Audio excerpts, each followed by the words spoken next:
Денес беше, значи, првото продолжение, вториот ден на 6-та седница на Комисијата за европски прашања, каде што го разгледувавме Законот за употребата на јазиците.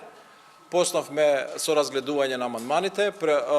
Првиот амандман веќе беше прочитан од страна на предлагачот, при што се произнесе и министерот за правда, и потоа во согласно со деловникот ги повикав пратениците кои се пријавува за збор. Имаше тројца пријавени за збор. Го зема зборот првиот господинот Весел Мемеде, кој е потпредседател на Комисијата за европски прашања, и на неговиот говор имаше 6 или 7 реплики на тој говор, при што се понатамошната процедура е дека се завршува прво со репликите, па после наследниот кој што е пријавен за говор, и тоа веќе го информирав уште пред да започне со говор господинот Весел Мемеди и по неговиот говор, и немаше никаква интервенција, ниту процедурална, ниту било каква друга, но кога откако почнаа репликите, почнаа со елементарно непознавање на деловникот да барат процедурално насред говорна реплика, што е недозволиво.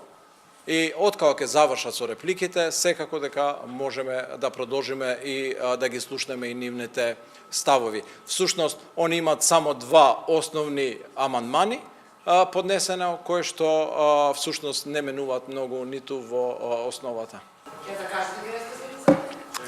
Денешната седница беше закажена, беше во тек и се уште нема услови за да се продолжи со седницата.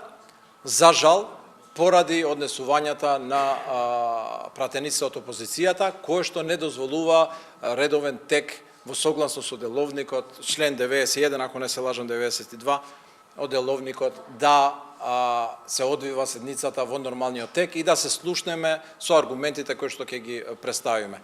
Третиот ден и последниот ден на дебатата по амандманите за Законот за јазиците ќе биде на 25 декември, со тоа што се обидуваме да им дозволиме простор на опозицијата да дојдат во Собранието на Република Македонија, да ги соочиме аргументите за нивните амандмани и да ги убедиме да гласат консенсуално за заокружување на Охридскиот рамковен договор, затоа што и тие се потписници на овој многу битен документ за Република Македонија.